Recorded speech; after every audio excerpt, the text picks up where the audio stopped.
Well, let's just take kind of the central corridor here where we see a lot of construction cranes over the past few months and still now. A lot of residential high-rises going up, and if I'm not mistaken, I don't believe any of them are condos. These are all apartments that are being built for rent. Does that tell us anything? Is the market changing in that area?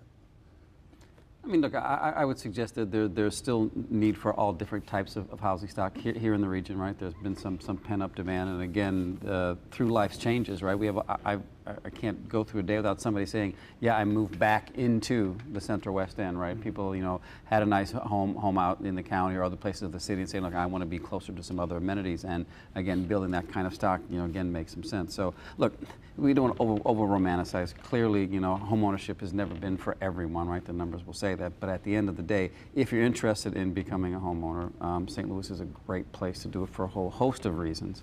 Again, the markets that we work in, it's more challenging, right? There needs to be housing subsidies to make it work, to allow people to again be in places where the market doesn't work, right? So the places we work, you can't build a house, right? Kim can't build a house in our community and sell it for what he built it for, right? So the challenge then becomes in a place like that, how do we as a region say, how are we going to support that housing market in those places where the market itself doesn't work? Because we can't just throw our hands up and say, well, there's nothing for us to do, because that impacts the quality of schools, that impacts, again, a whole host of things that will, again, cause some of the, we call the Ferguson metaphor, right? What are all the challenges that our region faces that we have to address? And there's not one magical thing we do. There's lots of things, including supporting the housing market all throughout the St. Louis region.